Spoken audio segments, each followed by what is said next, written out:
I'd been dropped into the world of a trashy thriller novel, A Ghost Without a Name, and was on the verge of death when Julian Pierce saved me. When I figured out my savior was the spineless husband from the book, the one set to be murdered by his wife and her old flame, I decided to rewrite the ending. I got proof of the affair. I pleaded with Julian to see the truth. And in the end, I sent that toxic pair to prison. And when they get out, I'll be waiting with a semi-truck to help them cosplay as a speed bump. When it comes to loyalty, I don't mess around. If anyone has a problem with that, they can take it up with my insurance company. I counted the 15 scratch I'd carved with a sharp rock into the concrete wall of the overpass. It was my 15th day in this world, and my 3rd day of actively starving to death. Fuck this universe, and fuck this body swap bullshit, I muttered to the damp air. When was the last time I'd spoken to anyone? 4 days ago, maybe, when the kid at the 7-Eleven kicked me out and I'd yelled, I just wanted to know the time. I felt around in my pocket for my entire net worth. Half a slice of bread, puffed up and soggy from the rain. A crumpled flyer for day labor, the address blurred beyond recognition, and a half-empty bottle of water I'd pulled from trash can. The water had given me diarrhea for 2 days straight, but at least it hadn't killed me. My stomach twisted into another knot. I curled into a ball, listening to the rain drum against the blue tarp I'd salvaged. The sound reminded me of my last night in my old life, sleeping in the cab of my rig at a truck stop, the rain tapping on the roof of my Freightliner, just like this. Cole Matthews, 28 U.S. Citizen, occupation, truck driver. I recited in my head, terrified I might forget who I was. 2 weeks ago, I was hauling freight down I. Now, I was huddled like a stray dog under an overpass in some strange city that looked almost exactly like the world I'd left behind. Same language, same architecture, even the same corporate logos. The irony was crushing. When I tried to get help at a police precinct, using my real social security number from memory, the cop behind the desk had looked at me like I was the worst con artist she'd ever seen. Body swap. I choked out the term from all those web novels, a bitter laugh escaping my lips. No memories from a previous owner of this body, no magical system to guide me, not even a valid ID. In this world, I was less than a ghost. The sound of the rain brought my thoughts back to the night. Everything changed. I parked my rig at a service plaza, had a microwave burger and a Coke, and was killing time scrolling on my phone. That's when I'd found it. Some trashy, self-published ebook titled His Last Breath, My First Regret.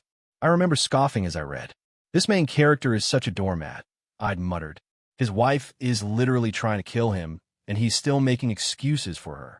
If I'd known that bad-mouthing a fictional character would get me zapped into this godforsaken universe, I would have thrown my phone into oncoming traffic. This world was a damn counterfeit, and the rules were brutally simple. Without an ID, I couldn't even get a cash job hauling trash.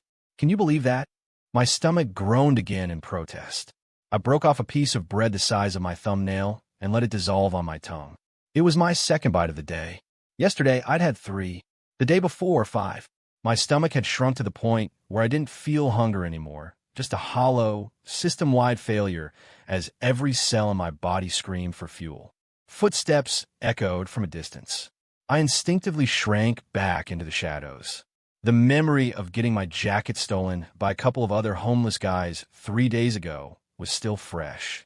The footsteps stopped at the edge of my makeshift shelter. "Anyone in there?" A man's voice called out. I held my breath. The last person who'd asked that was a city worker sent to clear out the encampment. "I can see you," the voice said, closer now. "Do you need help?" I slowly peeked out from behind a cardboard box and saw a man holding a black umbrella standing in the rain. He looked to be in his mid-30s, dressed in a tailored dark gray trench coat. There was a single, distinct mole just under the corner of his left eye. What set my alarm bells off were his eyes. They were too clean, too clear for a man his age. "Just getting out of the rain," I said, my voice a dry rasp. I tensed my muscles, ready to bolt.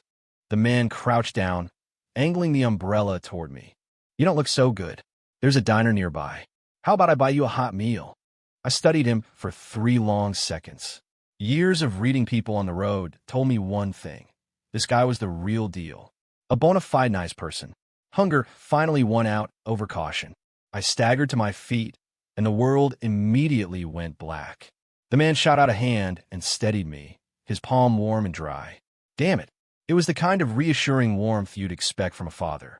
"Easy there," he said, shifting the umbrella to cover me completely. "My name is Julian Pierce." "Cole," I answered weakly, the name feeling foreign on my tongue. The walk to the diner was slow. Julian matched my pace, keeping the umbrella over me. Rain soaked his shoulder and ran down his coat, but he didn't seem to notice. This guy, I thought, he's the kind of man who could have been my dad. "Here we are," he said, pushing open the glass door of a place called the Liberty Bell Diner. The moment the bell on the door chimed, the smell of greasy bacon and coffee hit my stomach like a heavyweight's punch. My legs gave out, and I had to grab the doorframe to stay upright. Julian nodded to the tired-looking waitress behind the counter. "2 cheesesteak platters, extra onions, and 2 black coffees." He turned to me. "Anything else?" I shook my head, my eyes locked on the kitchen pass-through, saliva flooding my mouth. When the food came, I practically dove at it. The molten cheese and hot steak burned my tongue and throat, but I couldn't stop. It was only after my third massive bite that I realized Julian hadn't touched his fork.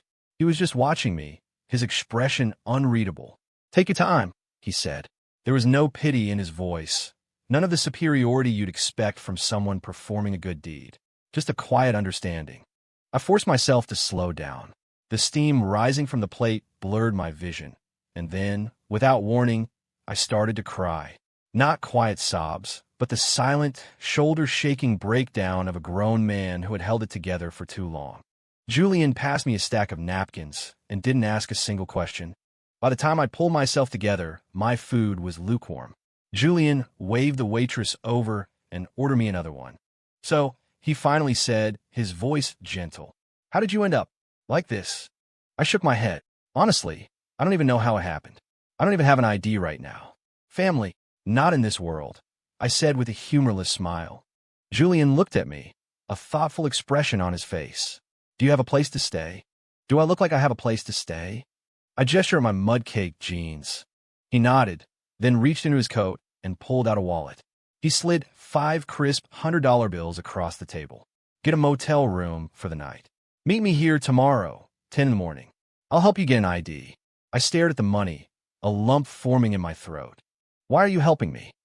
Julian offered a small smile, crinkling the corners of his eyes. "Maybe because you look like you really needed it. Or maybe—" He paused. "Maybe I was just in a good mood today." I picked up the bills. They felt impossibly heavy. "I'll pay you back. Don't worry about it," he said, standing up. "Just get yourself back on your feet." "Miss, the check, please." The rain had stopped by the time we left the diner. Julian flagged down a cab and handed the driver 2 of the hundreds. "Take him to the nearest decent motel. The extra is to cover his room for a few nights." "You're not coming?" I asked. He shook his head. "I have things to do. Remember, 10 o'clock tomorrow." As the cab pulled away, I looked back through the rear window. Julian was still standing on the sidewalk, the hem of his trench coat fluttering in the evening breeze. Maybe there were still good people left in the world after all. My high school guidance counselor wasn't full of shit. The motel was a palace. A long, hot shower washed away 2 weeks of filth. The man in the mirror was a stranger, gaunt and skeletal, with a wild beard like a hermit. It took me half an hour just to comb the knots out of my hair.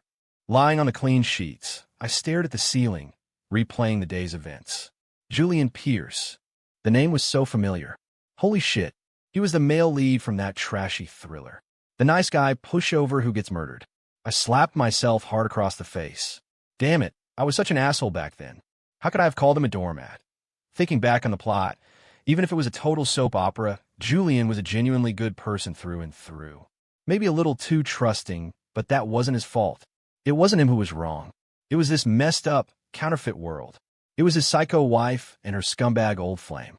I felt the new clothes on the chair beside the bed, the cheapest t-shirt and jeans I could find at Target, which still set me back $80. The rest of the money would last me a week, if I was careful. Outside, the city's neon glow filtered through the thin curtains. It hit me then. This was the first time I'd slept in a real bed since I'd arrived in this world. The tension that had kept me wired for 15 straight days finally released its grip, and I fell into a deep, dreamless sleep. The next day, I was at the diner an hour early. Clean-shaven and in fresh clothes, I almost looked human again. At 9:50 a.m., Julian walked in, right on time, carrying a manila folder. "Sleep okay?" he asked. I nodded. Even though the bed had been so soft, I'd barely slept a wink. "Let's go. First stop is the police precinct," he said. The next few hours were a blur. Julian clearly had connections. He led me through a side door, bypassing the long lines. Yeah, that made sense. He was a major shareholder in a huge corporation. He had to have some pull. A desk sergeant looked at me with deep suspicion, but after Julian showed him some kind of credential and spoke in a low voice, the man's attitude did a complete 180. "This temporary ID is valid for 3 months, the officer said, handing me a laminated card. "You'll need to apply for a permanent replacement before it expires." Stepping out of the precinct, the sunlight was so bright it hurt my eyes. Julian handed me the folder. "In here is a copy of your new birth certificate and a letter of recommendation for employment. What are your plans now?" "Find a job," I said. "I drove a truck for 10 years. Julian's eyes lit up. "Really? My company's logistics department is hiring right now." "Your company?" I asked, playing along. "Lynch Enterprises," he said, and I saw a muscle twitch in his jaw. "I'm in management." That afternoon, Julian took me to a much nicer restaurant. "What about you?" I asked. "What were you doing under that overpass yesterday?" Julian stirred his coffee, silent for a moment. "My wife likes orchids. There's a specialty flower shop near there. Did you buy any?" "No," he said with a wry smile. Halfway there, I realized it was pointless. Just then, a news report on the restaurant's TV caught my eye. Victoria Lynch, CEO of Lynch Enterprises, attended the signing of a major green energy initiative today. The camera focused on a beautiful, sharp-looking woman signing a document. The fork in my hand clattered onto my plate. "What is it?" Julian asked. I stared from the TV back to him. "That's your wife." He nodded, a hint of confusion on his face. Looking at the kind, unsuspecting man across from me, I couldn't believe this was the story's pathetic, clueless husband. It was official. The world was definitely the problem here. I stared at Julian's face, my head buzzing. Fragments of that trashy novel flashed through my mind. CEO Victoria Lynch reconnects with her old flame, Carter Vance. They conspire to kill her husband, Julian Pierce. Then she spends the rest of the book feeling sorry for herself. A real classic. "Do you know my wife?" Julian asked, his eyes sharp, noticing my strange reaction. I forced myself to pick up my fork. "No, she just looks familiar." My voice was as dry as sandpaper. "I think I've seen her in a business magazine." I had to help him. Looking at this kind man who had shown me nothing but decency, a resolve hardened in my gut. When it comes to loyalty, an East Coast guy always pays his debts. Step 1 in my new life, loyalty. Julian gave a thoughtful nod and didn't press the issue. The waiter brought our food, a steak for him and a sea-based fillet for me. The smell of seared meat made my stomach contract violently with a loud growl. "Eat," Julian said, pushing a basket of bread toward me. "Don't be shy." I began eating mechanically, my taste buds exploding from the long-awaited flavor of real food.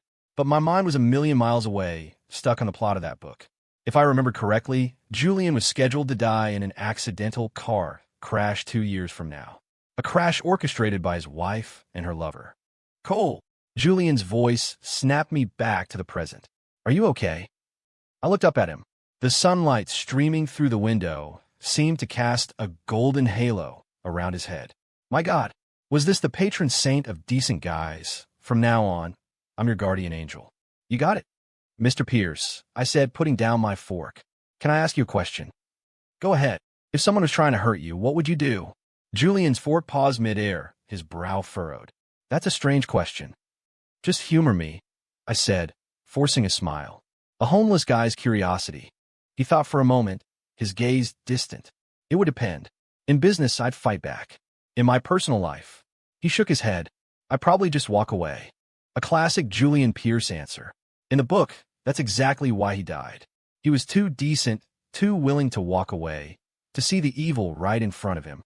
"Sometimes," I said slowly, "walking away isn't the best option." Julian shot me a look, but didn't pursue the topic. After the meal, he handed me a business card. "Be at Lynch Enterprises tomorrow at 9 a.m. Take this to Human Resources. I've already spoken with them." I took the card. The gold embossed title, Julian Pierce, Executive Vice President, Lynch Enterprises shimmered in the light. "Thank you," I said, carefully placing it in my new shirt pocket. "I'll be there." Julian nodded and waved for the check. I noticed a pale, faded tan line on his ring finger, the kind left by a wedding band that's been taken on and off too many times. As we parted ways outside, he hesitated, then pulled a few more bills from his wallet. "Buy yourself a proper suit for the interview." I wanted to refuse, but my reality kept my mouth shut. As I took the money, our fingers brushed. His were cold as ice. Back at the motel, I lay on the bed, staring at the ceiling. If this was that novel's world, then Julian was on a 2-year countdown to a highly orchestrated truck accident. And right now, the one thing I was an expert at was driving trucks. A crazy plan began to form in my mind. Those two bastards, if they have a problem with it, they can take it up with my insurance company. The next day, I stood in front of the Lynch Enterprises Tower, a skyscraper of mirror glass that reflected the sun into my eyes. The lobby was air-conditioned to a morgue-like chill. I showed Julian's card to the woman at the reception desk. "Mr. Matthews?" A woman in a sharp pantsuit approached me. "I'm Sarah Jenkins from HR. Mr. Pierce told me to expect you. Please follow me." The interview was smoother than I could have imagined. The head of logistics, Gus Kowalski, was a grizzled man in his 50s who looked like he'd spent his entire life behind the wheel. When he heard I had 10 years of experience, his whole demeanor changed. "Kids these days don't want to drive the big rigs anymore," he said, glancing over the resume I'd fabricated. "You really have a class, a CDL?" "Yes, sir," I said without blinking. In my old world, I had a perfectly valid commercial driver's license. In this one, my ID was barely temporary. But it didn't matter. Julian had pulled enough strings to get me a rush test date. The official license would be in my hands by the end of the day. "All right, come in tomorrow for a driving test," Gus said, clapping me on the shoulder. "Anyone recommended by Mr. Pierce is good enough for us." Walking out of the Lynch Tower, I let out a long breath. Step 1 was complete. Next, I needed to figure out the details of Victoria and Carter's plan. I found a cheap room to rent near the company's main depot and used my remaining cash to buy some basic necessities. That night, I used my new secondhand smartphone to Google Victoria Lynch and Carter Vance. Sure enough, a financial news article popped up about a strategic partnership between Lynch Enterprises and Vance AI. The photo showed Victoria and Carter shaking hands. Carter looked to be in his mid-30s, handsome in a tailored suit, with a charming smile. He fit the book's description of a snake in a suit perfectly. The article mentioned he was an AI expert who had returned from a long stint overseas and that he and Victoria were old college classmates. I snorted. Classmates, right? More like old lovers. The next day, I passed the driving test with flying colors. Gus even said I handled the rig better than most of his veteran drivers. While filling out my employment paperwork, I noticed the line for my social security number. "I'm waiting on a replacement card," I said, feigning embarrassment. "Is the temporary ID okay for now?" The HR rep frowned, but after seeing Julian's signature on my file, she reluctantly nodded. "You need to provide the permanent documentation within 30 days. And just like that, I was a truck driver for Lynch Enterprises. My job was hauling company products to warehouses across the country, with the occasional special delivery. 2 years later.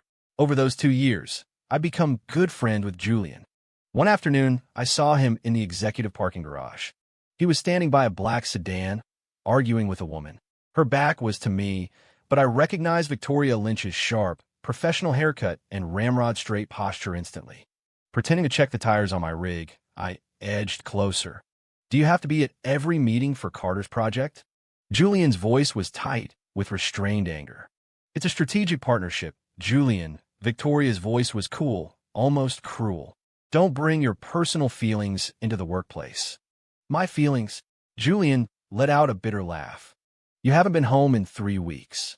You don't answer my calls. And you have a nerve to tell me I'm being emotional." Victoria turned, and I finally saw her face. She was even more striking in person and colder. "We discussed this. The company is at a critical juncture. I need to be completely focused on my work." "Focused on your work with Carter Vance?" Julian's voice rose. Victoria's eyes turned to ice. "Watch your tone, and don't forget who you are or how you got your position in this company." The words hit Julian like a physical blow. He stumbled back a step, the color draining from his face. Victoria got into a white Mercedes and sped off, the engine roaring. Julian just stood there, his hands trembling slightly. Damn it, it was playing out exactly like in the book. After a moment's hesitation, I walked over. "Mr. Pierce," I said quietly. Julian flinched as if waking from a nightmare, then quickly composed himself. "Cole, did you hear all that?" "Just the end of it," I lied, offering him a cigarette. "Thanks." He took it and lit it, inhaling deeply. We smoked in silence. Just before I left, Julian spoke, his voice barely a whisper. "She didn't used to be like this." I didn't know what to say, so I just clapped him on the shoulder. The gesture reminded me of how he had comforted me when I first arrived in this world. In the days that followed, I used my job as a cover to start digging. The best part about being in logistics is that you see everything: shipping manifests, travel itineraries, even executive schedules.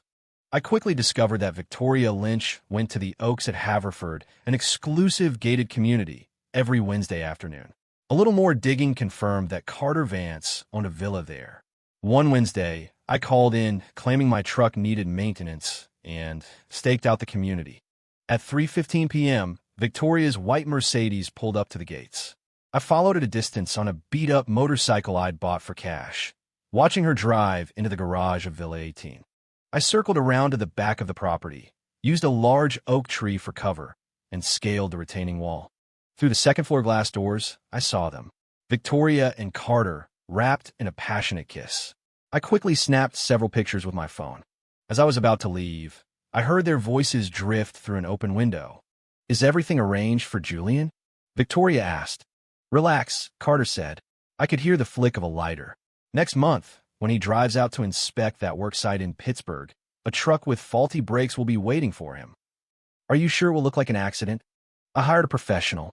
It will be ruled a tragic accident caused by driver fatigue," Carter said with a cold laugh.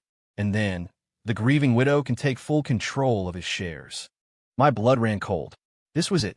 The plot from the book, happening right now. It was even a few months ahead of schedule. Back in my apartment, I stared at the photos and the audio recording, my mind racing. What was my next move? If I went straight to Julian, his personality would lead him to file for divorce, not fight back. And in this world, an accusation without ironclad proof would just make me look like a lunatic and destroy the trust I'd built with him. I needed more. I needed something that would force Julian to see the truth once and for all. On my next delivery route, I made a detour to that flower shop Julian had mentioned years ago. The owner, a friendly middle-aged woman, became very talkative when I told her I was a friend of Julian's. "Oh, Mr. Pierce is such a wonderful man. Used to come in every week to buy flowers for his wife," she said while trimming a bouquet. "He hasn't been in as much the last couple of months. Doesn't look well either." "What did he usually buy?" "White roses. Miss Lynch's favorite," she said, lowering her voice. "Last month, he came in and his eyes were all red, like he'd been crying. I probably shouldn't have asked, but I did. And he just said, 'The most beautiful flowers in the world are a waste if there's no one to appreciate them.' Leaving the shop, I had a plan. For the next 2 weeks, I used my delivery schedule to tail Carter Vance, learning his routines. At the same time, I started asking around in the trucker community about the professional he'd hired. It didn't take long to get a name. Marcus Riley, known as Mac, a driver who took on shady jobs.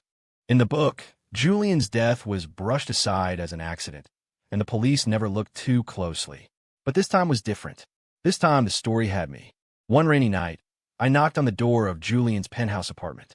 He answered wearing a bathrobe, his eyes bloodshot, a half-empty glass of whiskey in his hand. "Cole, what's up? It's late." I didn't say a word. I just took out my phone and played the recording. Julian's expression shifted from confusion to shock, then to a deathly gray. When was this?" he asked, his voice trembling so badly I could barely understand him. "Last Wednesday," I said, pulling up the photos. "At your wife and Carter Vance's little love nest." Julian stared at the photos, then suddenly spun around and bolted for the bathroom. I heard the violent sound of him retching. When he came out, his face was ashen, but his eyes were unervingly calm. "What do you want?" he asked. The question threw me. "What? You went to all this trouble to get this. You must want something. Money, a promotion." His voice was laced with a chilling bitterness. I finally understood. He thought I was blackmailing him.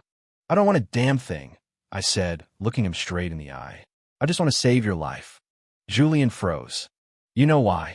I pointed at him. Because you're a good man, and good men shouldn't have to die like this. The bad guys should. But most importantly, you saved my life. You gave me hope when I had nothing left. Julian's shoulders slumped. He collapsed onto the sofa and buried his face in his hands.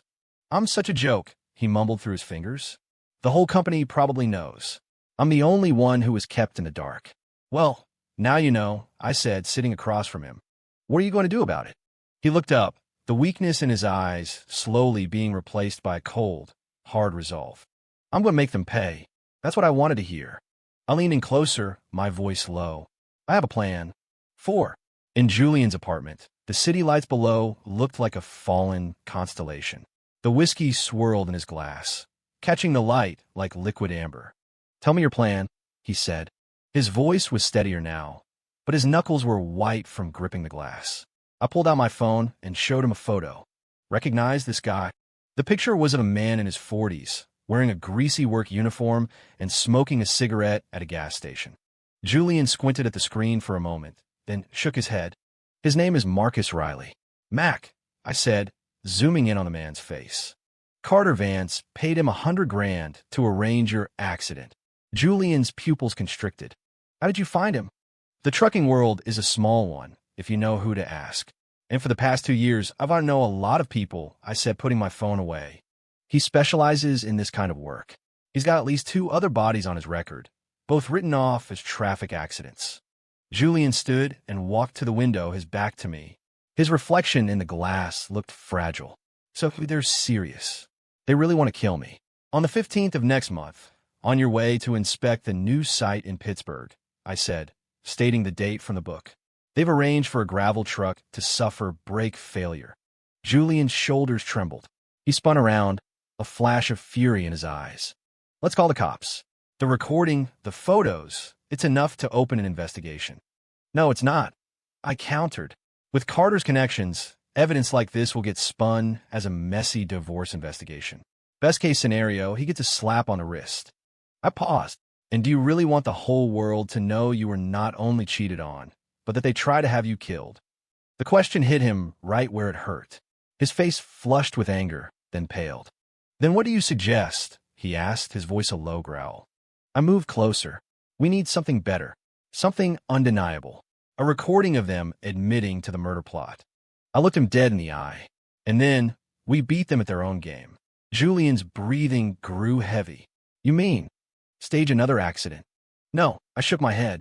We're going to let their plan play out, but we're going to expose it for the whole world to see. You walk away clean, and they go down in flames. The city lights shifted, casting changing patterns of light and shadow on Julian's face. He was silent for a long time, so long that I thought he was going to say no. What do you need me to do? He finally asked, his voice low and firm. It was the first genuine smile I'd had since I arrived in this world. For the next 2 weeks, Julian played the part of the desperate husband, unwilling to let go. He sent Victoria flowers, left pleading voicemails, and even staged accidental run-ins at the office. Her response grew colder and more impatient with each attempt, until she was practically humiliating him in public. I documented every second of it. More importantly, following my instructions, Julian had a micro-recorder installed in one of his suit buttons. She's not even trying to hide it anymore, Julian said one night, playing the day's recording for me in a rented warehouse.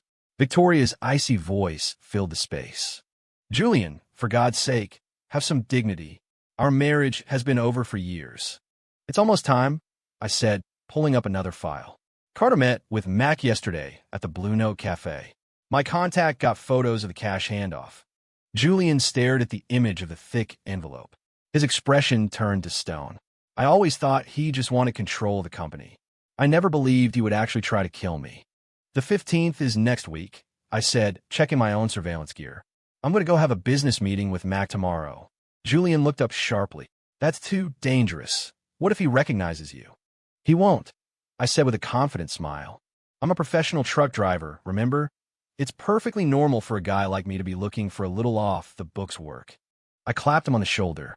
Besides, I'm the guy who's saving your life, right? The next afternoon, I found Mac at a rundown repair shop on the outskirts of the city. He was under a semi, only his oil-stained legs visible. "Hey, Mac," I called out in a thick local accent. "Gus Kowalski sent me. Said he might be able to help me with a business proposition." Max slid out from under the truck, squinting at me. "Gus who?" "Gus from the Lynch Depot," I said, offering him a cigarette. "Heard you've got connections that you could take care of. Problems." He took the cigarette, his posture relaxing slightly. "What kind of problem?" I lowered my voice. "Got a boss who owes me money. I want to teach him a lesson." I made a gesture like a truck ramming a car. "Nothing fatal. Just a few months in the hospital." Mac's eyes narrowed. "Who told you I do that kind of work? Word on the street is you're the best. You know just how far to push it," I said, pulling out the envelope I'd prepared, letting him see the stack of cash inside. $1,000 up front, for more when the job's done." Max stared at the money for a few seconds, then a greasy smile spread across his face. "You know how to do business, kid." He leaned in, his breath a foul mix of stale beer and cigarettes. "Only thing is, I just picked up a big job. Won't have a free hand until next week." "That's fine. I'm not in a rush," I said casually. "What's the big job, if you don't mind me asking? Can't be pushed back." Mac's face immediately shut down. "Don't ask questions you don't want the answers to." I held up my hands as if I understood. Right. My bad. How about this? I'll take your number. You call me when you're free." Damn it. So he wasn't going to back down? To avoid tipping off Victoria, I acted normal and left. We were going to have to do this the hard way. That night, our listening device picked up a call from Carter to Victoria. "The driver is all set. The 15th, 9 a.m. sharp. That tight curve on the Schuylkill Expressway." Victoria's reply sent a chill down both our spines. "Make sure he doesn't survive. I want to be completely free of this burden." The color drained from Julian's face. He shut off the recording and sat in silence for a long time, his head in his hands. When he finally looked up, all the hesitation and pain were gone, replaced by an ice-cold resolve. "We do it your way," he said, "but I want to be there to see their faces when it all comes crashing down." The night before the operation, we made our final preparations in the warehouse. I was tuning up an old, beat-up semi I'd bought for cash, a perfect match for the at-fault vehicle described in the book. "Remember, tomorrow you leave for Pittsburgh as planned, but you take the car I've arranged," I said, checking the brake lines. "After it's all over, the cops will discover that the brakes on your car were tampered with." Julian nodded, a complex emotion swirling in his eyes. He was still too good for this world. Suddenly, he pulled me into a hug, clapping me hard on the back. The unexpected gesture caught me off guard. God, I hope that by changing the plot, I hadn't accidentally turned this into some weird romance novel. That would be terrifying. On the morning of the 15th, the sky was a grim, oppressive gray. I had parked my truck in a wooded area overlooking the Schuylkill Expressway, watching the road through a pair of binoculars. At 9:05 a.m., Mac's blue gravel truck appeared, parking at the planned spot on the shoulder. My earpiece crackled. It was Julian. "I'm on my way. I'm in the black sedan you arranged." "Copy that," I said, my eyes glued to the road. "Remember, no matter what happens, do not get out of the car." At 9:20 a.m., Julian's sedan came into view. Almost simultaneously, Mac's truck roared to life, accelerating and swerving into the lane, a perfect reenactment of the book's description. But this time was different. The second before the gravel truck would have slammed into the sedan, my semi shot out from a side access road, T-boning the blue truck with precision. With a deafening crash of metal on metal, both trucks jackknifed and slid for 50 feet before coming to a stop. I had calculated the angle and speed perfectly, ensuring I'd walk away with only minor injuries. As I climbed out of the mangled cab, I saw Mac pinned in his seat, his face covered in blood. "Help! Help me," he gasped. I walked over calmly and crouched down to his eye level. "Recognize me. I'm the guy who tried to hire you the other day. You had your chance to take the easy money. Don't blame me for this. I gave you an out, didn't I?" Mac's eyes widened, a flicker of pure terror in them. "Tell the police who hired you," I said quietly. "Or next time, it'll be more than a few broken ribs." I leaned in closer. "I found you once. I can find your family. You've been around long enough to know what to do, right?" With that, I pulled out my phone and dialed 911, then walked over to Julian's car. He was sitting in the back, pale but composed. The driver was shaking uncontrollably. "It's over," I said, pulling open the door. "Stick to the plan." Julian took a deep breath, then pulled out his own phone and dialed Victoria. "Vicky, something happened. Someone tried to kill me." His voice trembled with expertly feigned terror. "I'm on the school kill. I'm so scared." He hung up and gave me a slight wink. She sounded very concerned. Said she and Carter are on their way. I couldn't help but grin. The show is just getting started. 20 minutes later, the valley echoed with the sirens of police cars and ambulances. As the paramedics were freeing Mac from the wreckage, he immediately pointed the finger at Carter Vance, even handing over the envelope of cash. And just as he was doing so, Victoria and Carter arrived, running toward the scene only to find Julian giving a statement to a news crew, looking shaken but very much alive. "Julian," Victoria shouted, running toward him in a display of fake panic, only to be stopped by a police officer. "Are you okay? I was so worried." Julian gave her a weak smile. "Really? Then why did you tell Carter to make sure he doesn't survive?" The color drained from Victoria's face. Carter spun around to run, but was tackled by a plainclothes detective. "You're both under arrest for conspiracy to commit murder," the officer said, pulling out a pair of handcuffs. "Mr. Riley here provided us with a full audio recording of his deal with you." It turned out the old dog had a trick up his sleeve we didn't plan for. He'd been secretly recording Carter the whole time, a little insurance policy for himself. As I watched Victoria and Carter being loaded into the back of a police cruiser, Julian let out a long, shuddering breath. The tension finally left his shoulders. "It's over," he said quietly. "No," I said, clapping him on the back. "It's just beginning." A month later, Julian's divorce was the talk of the financial world. With undeniable proof of adultery and attempted murder, he not only walked away clean, but also secured an additional 15% of Lynch Enterprises. Victoria and Carter were facing serious prison time. Of course, the day they get released, they might just run into a truck with brake failure. I'm a nice guy, after all. I just want to help them cosplay as a speed bump. I wouldn't kill them, not for Julian's sake. I just help them cosplay as vegetables for the rest of their lives. As for Mac, he got 3 years for cooperating with the investigation. I visited him in prison once. The old hustler actually grinned at me. "Kid, you play a much rougher game than I do." I just shrugged. "We're all just trying to survive out here, aren't we?" When I walked out of the prison, the sun was bright. Julian was leaning against his new vehicle, waiting for me. It was a brand new, fire engine red Freightliner, identical to the one I used to drive. "What do you think? Look familiar?" he asked, beaming. I ran my hand over the hood, a lump forming in my throat. "Thank you," I said quietly. "I'm the one who should be thanking you," Julian said, tossing me a set of keys. "The company is officially registered. Pierce Matthews Trucking. You're the general manager." I was stunned. "But don't even think about saying no," he said with a wink. "My 51% is the investment. Your 49% is for your expertise." He paused. "Besides, you still owe me for that cheesesteak, remember?" We looked at each other and laughed.